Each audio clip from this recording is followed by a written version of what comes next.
All right, we're a day away until the NFL draft. Let's get back into it with our guy, Adam Schefter. Schefter, we talked about picks 2 through 4 already. What are you hearing regarding the Giants and their plans at 5 and 10?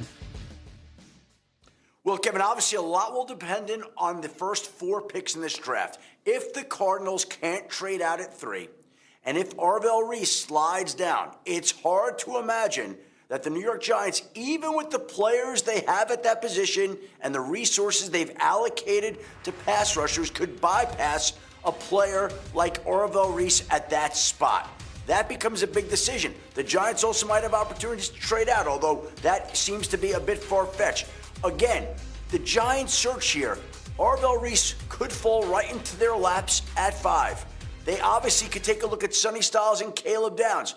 It's safe to say that somehow Columbus, Ohio is on the Giants' radar, and we'll see how that factors into their selections on Thursday night. Peter, what are you hearing right now about the Giants' situation at 5 and potentially at 10? It sure is a Columbus feel. I've got them taking Arvell Reese, and I haven't seen many mock drafts doing that, and hearing Adam say that does kind of give me to puff my chest a little bit, but that's only if he's still around at 5. Arvell Reese is such a fascinating prospect in this draft, but I covered the 2015 draft when everyone said Leonard Williams would be a top 3 pick. For whatever reason, he was sitting there at 6 and the Jets took him and he fell out of the top 5. This feels like that's Arvell Reese here. There's a chance if Bailey goes 2, and then it's Love, and then it's Styles to the Titans, that Arvell Reese is there at 5. I will note this, though, Kevin. They like Jordan Tyson. I think 5's a little rich for Jordan Tyson. If he's there at 10, I think Jordan Tyson makes a lot more sense at 10 than 5. Jeffy, go in. Well, Peter, yeah, if you like Jordan Tyson and you don't take him at 5, there's a possibility he's not going to make it to 10. And that is something the Giants have to wrestle with here, because there are any number of landing spots for Jordan Tyson. The New Orleans Saints at 8, the Kansas City Chiefs at number 9. A team like the Dallas Cowboys could potentially jump up ahead of the Giants. There are a lot of scenarios here for Jordan Tyson. If the Giants pass on Tyson at 5, there are no assurances he's going to be there for them at 10. By the way, some Draft week, context there. Kevin. Let's go. And some context, the Cowboys have picks 12 and 20. We'll get to them in a moment, but I want to get your thoughts on the idea of the Giants at 5 and 10 building blocks for Harbaugh, and the idea that you get your defensive guy and maybe a guy that can help Jackson Dart, and Jordan Tyson's name keeps on going up. Well, Jordan Tyson's name should be going up. This is a guy that when you watch the film, I know there's injury concerns, but this guy's flying all around, going up and catching the ball, torquing his bodies all type of ways to be able to come down with catches. He has that explosiveness that the Giants offense would need with a guy like Malik Neighbors coming off a major surgery, especially with a young quarterback like Jackson Dart. On the other side, you get a defender in Arvell Reese. We keep talking about his versatility. For the Giants, who have a lot of edge rushers, you can also play him at off-the-ball backer. We saw Abdul Carter have to do that in the game last year against the Kansas City Chiefs. Arvell Reese is a guy that was made to do these type of things and move around the field. All right, we're going to stay in the NFC East and talk about another team that has 2 picks, and that is the Cowboys, that I just mentioned, at 12 and 20. What are you hearing, Schefter, right now about Dallas? Well, I think in a perfect world, somehow the Dallas Cowboys could find a way to get Arvell Reese or Sonny Styles. Again, it's hard to imagine that could happen, and they don't have a second-round pick, and I don't think they're going to mortgage their draft to trade up. So those are pipe dreams potentially at number 12. If they're staying at 12, there is going to be some sort of defensive player that you would think could make a huge difference. Is that Mansoor Delane? Could he get that far at that point in the draft? Also seems like that might be a bit of a stretch to get the top cornerback in this draft. Could Caleb Downs still be there at 12? Any one of these defensive players, in a perfect world, somehow, some way, the Dallas Cowboys figure out a way to get Arvell Reese or Sonny Styles. It's hard to imagine. But let me also just say this, and it's worth remembering going into the draft this weekend. They're nowhere with George Pickens right now. Nowhere with George Pickens. They are not really talking about an extension. They're not close to an extension. They're not getting a deal done at this point in time. He's on the franchise tag.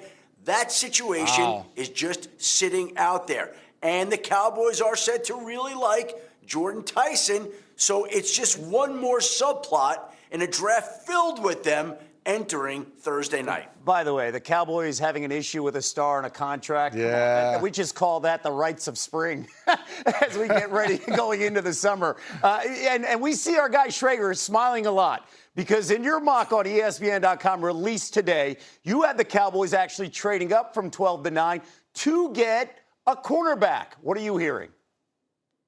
Adam's right. It's a math game. They traded all these picks and they got rid of these players and they got 12 and 20. But the way the numbers are lining up in all of our simulations and talking to teams, it doesn't seem likely that Styles or Reese will be there. It doesn't seem likely that Downs will be there. It doesn't seem likely that Delane will be there. It doesn't seem likely that Ruben Bain will be there. So you're sitting at 12 if you're the Cowboys. You mortgaged all these defensive players to get these draft picks.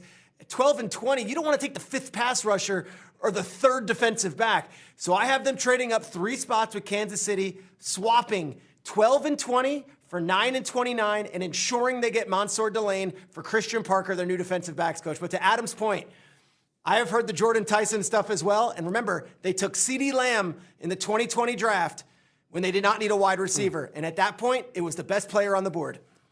See, I love this conversation because going into this draft, I would have told you 100% Cowboys are going with 2 defensive guys in the first round. But you can't always get what you want. And if those guys aren't available, I think what Schefter is saying, the fact that they could walk away and get a receiver, a Jordan Tyson, in the first round, I would walk away and look at that and say, all right, Dallas got a ton better on the offensive side of the ball, but who the hell is playing defense for them? Who's going to go out there and try to stop somebody? They can put up 40 points, 30 points, whatever. Dak Prescott was unbelievable last year, and they still couldn't get to the playoffs. But this draft, that to me is the fun part about it, because for Jerry Jones and company, I want the best player on the board. I don't want to just draft a defender just because that's a weakness to me. So, you, Striggs, you may have to rip up the mock draft because you didn't have Jordan Tyson available to the Cowboys trading up. So I love it.